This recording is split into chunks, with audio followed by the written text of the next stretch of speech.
Ooh, that was kind of nice.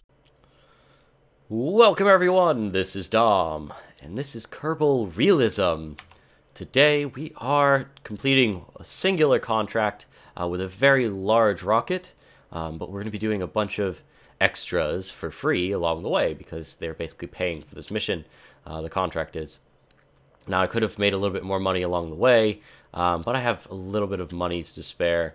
Just this rocket cost me 170,000, and recovering the stages that we would drop and completing the contract should basically become out even, so we're not really losing too much money. If anything, it's probably maybe 20,000, which isn't horrible, because I can always do something a bit easier.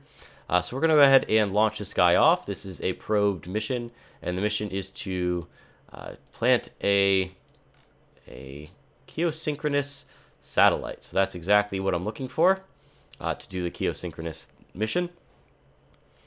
And here we go. Boom.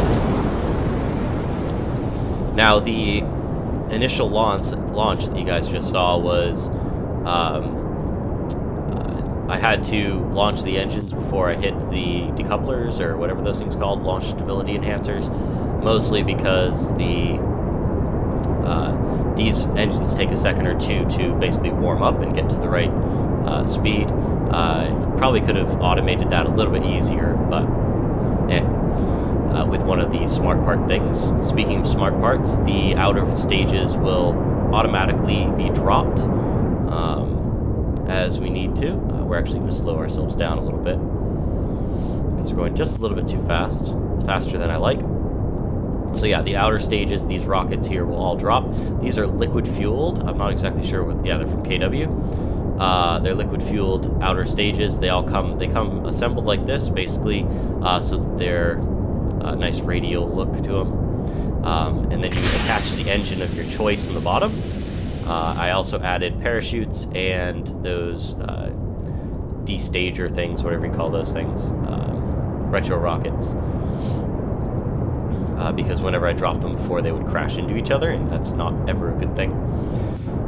So now, basically, we're just going to go full throttle, more or less the whole way. I'm going to tip over just ever so slightly. Now, if there really isn't too much of an issue with tipping over too much, I just don't like to. Just not something that I like to do. I don't like to put my orbit of my first satellite too far ahead of Kerbin, so we're just going to slightly tip over so that the first satellite, the communication satellite, or the Keo-Synchronous satellite, is actually behind Kerbal Space Center with respect to its orbit.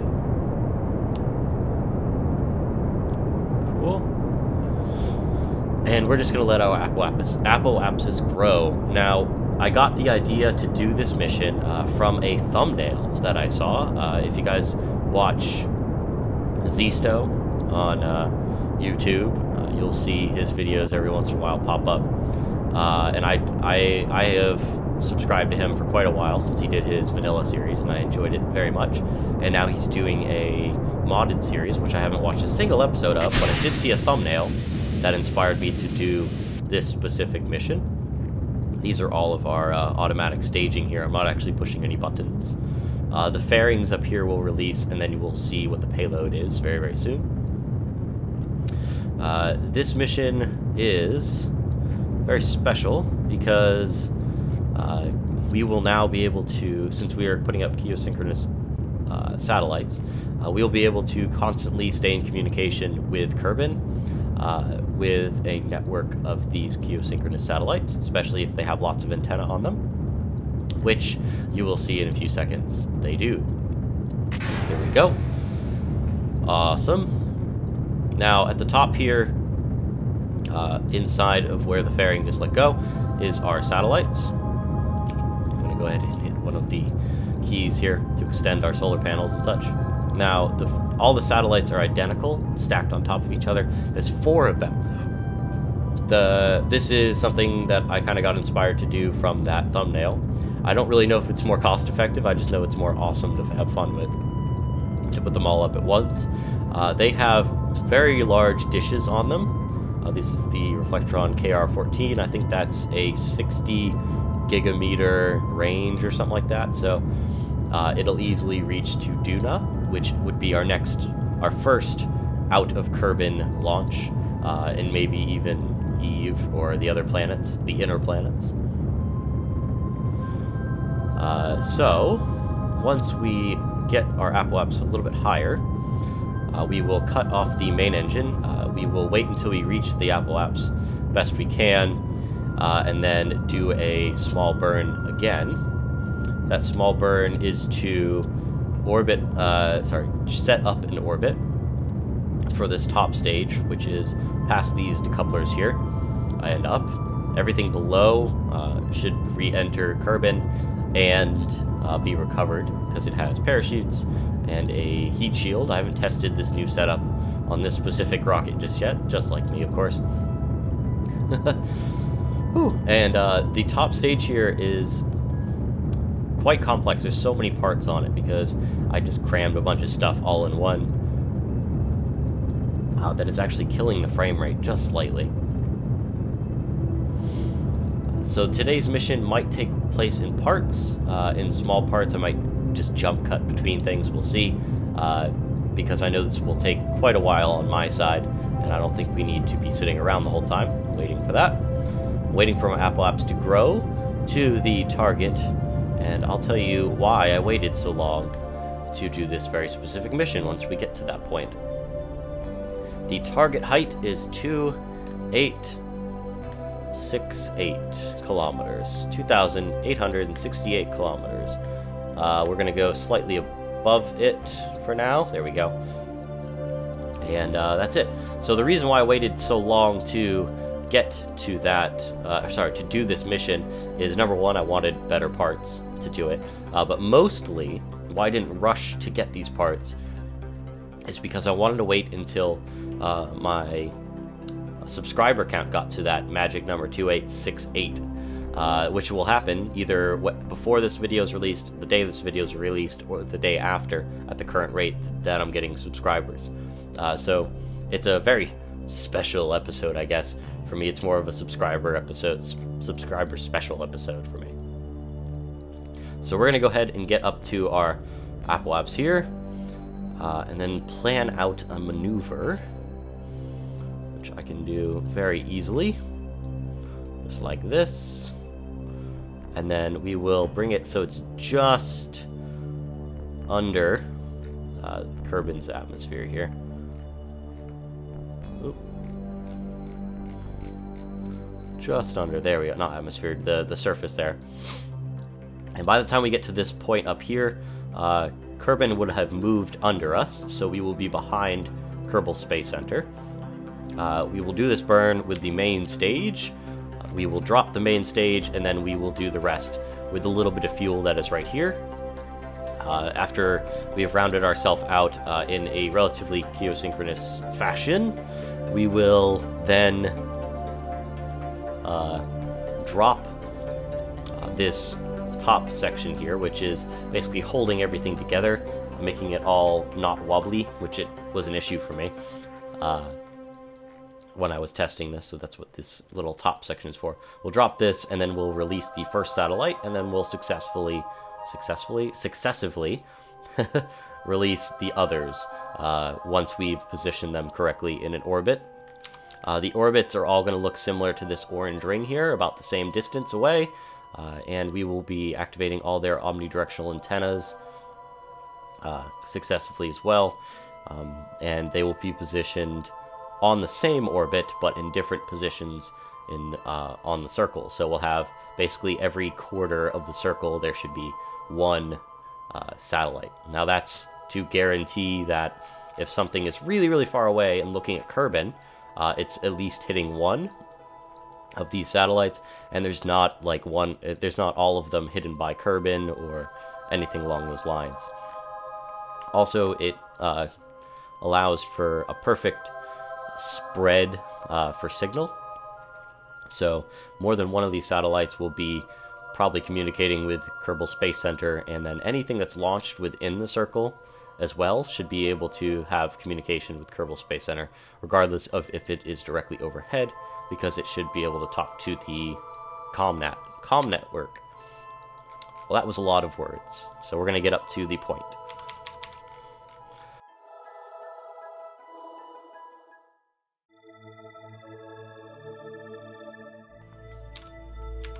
Okay, we're approaching the node, and it's going to go ahead and automatically burn for us. There it goes. Let's look out here.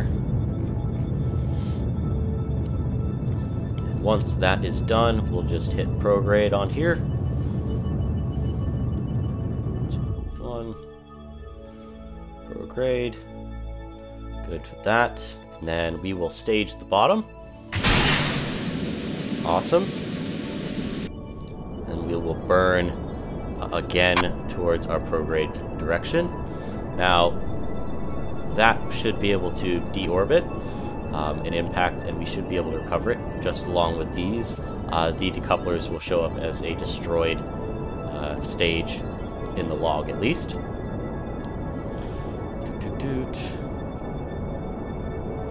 And we are growing our periaps out, as you can tell, to hopefully round out our orbit with just the little low-profile engine, like my favorite one in the game.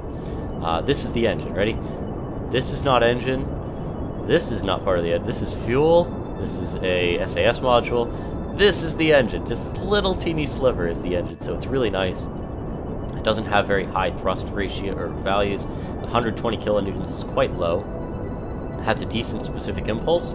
But we're not really looking for high stats on any of these things just yet, though. For efficiency, I guess. For these earlier missions in our system here.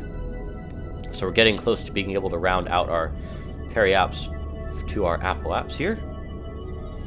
Once we do that, we'll release the top part here. Release this again, this one as well. The top probe. And then he will go out and complete the contract for us. Cool. Let's go ahead and...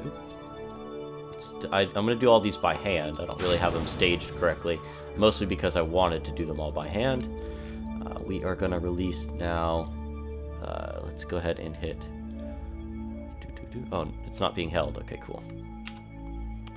Bloop. No, it's not. Orbital, prograde... And then we'll shut it off and just hit T. We will decouple that one. So the top guy should be leaving us now. Cool. And we can turn off T here. We will extend the solar panels, which I have not actually set up on a action group, I don't think. This top satellite is exactly the same as the rest. So once we jump to it, you'll be able to see what the other ones will be like. And I should either... once I get this one satisfied, and then we'll either speed up the footage or I'll just jump cut to having everything in place. So, but first what we need to do is satisfy the contract. And the contract is a little bit different from where I want to have these guys positioned. As you can tell, our orbit, our inclination is completely wrong. And same with the other ones as well. So what I need to do is descend a little bit more, specifically for this contract. I need to bring this down.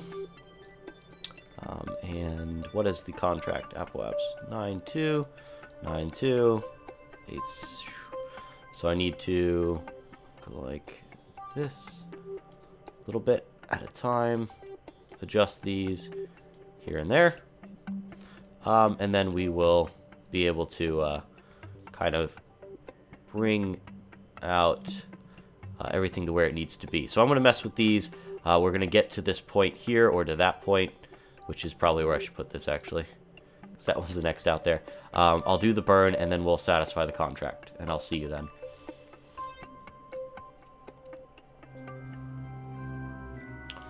Okay, guys. And we're back. We have reached the node that the game wants us to do. In the top right hand corner it says reach the designated Keo-Synchronous orbit around Kerbin with a deviation of less than 5%. We have reached that less than 5 deviation. I'm not actually going to keep on burning more than we need. Oh, there we go. Cat wants to sit behind me now. Every single time I'm recording, she messes with me. And we need to neutralize controls for 10 seconds. Best way I know how to do that is to time warp. Bloop.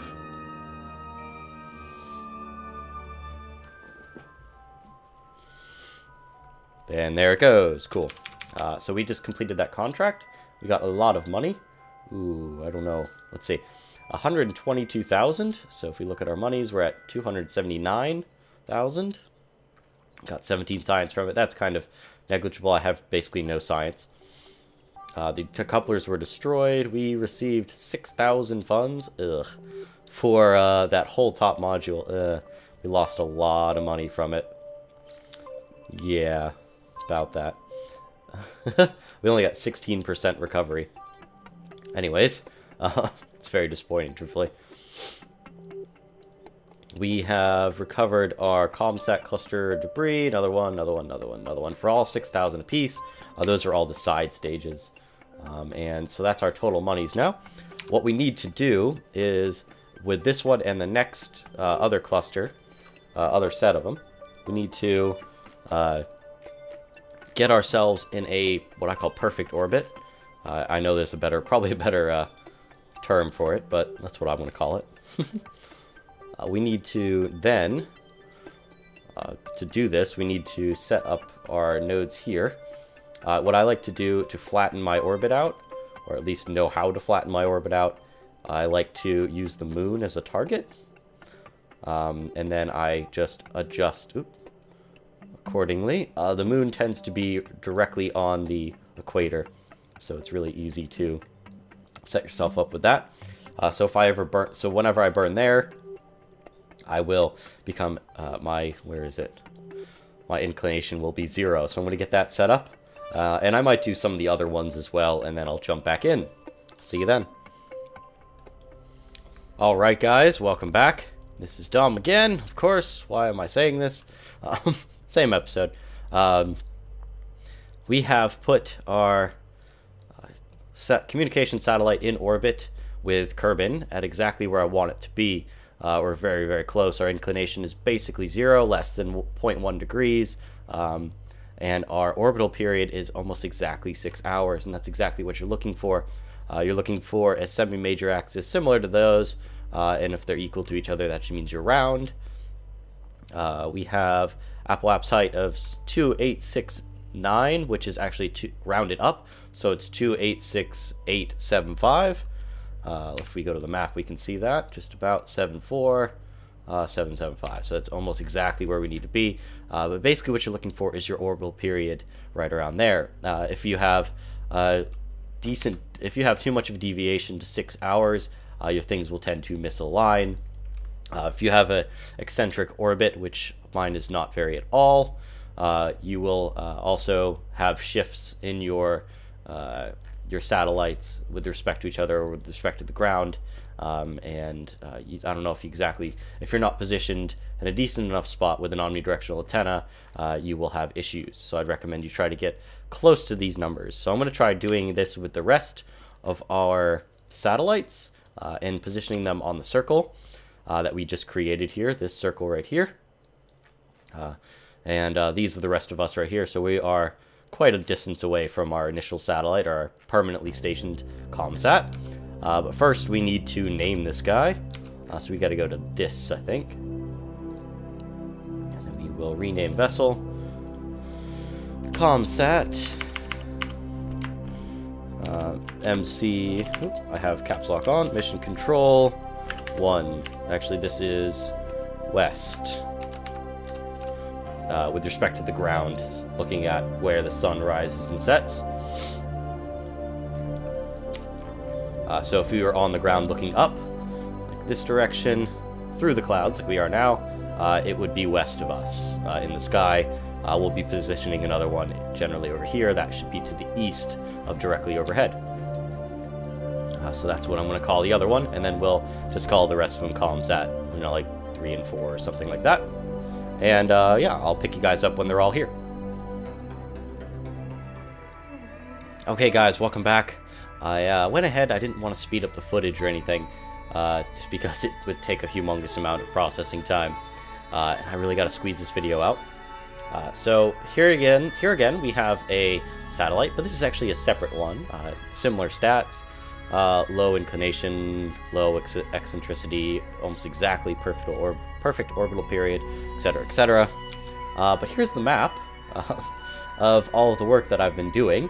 So this is the first one we did. This is the second one that I did, third and fourth, successively. What I ended up doing is I took that cluster that we started with and I changed its orbit so it was slightly less. That would take an hour and a half less to orbit the planet. Every single time it reached its apoapse, I released one of these probes at the apoapse, rounded it out again, that specific probes out, and then it stays static in the circle. I had to do a lot of adjustment changes for example, the ascending, descending nodes with respect to the moon here, which, of course, isn't entirely necessary. But as you can tell, they're all on similar planes. They're actual, if I can get zoomed in, let's see if I can do it. If we look at all of the lines, they're basically on top of each other. There's 3 extra lines here from other probes. Basically all floating around at the same time. They'll take the same time to go around, and there will always be communication. These lines right here denote that there's communication between mission control and these, and then, of course, this box, that they all can talk to each other.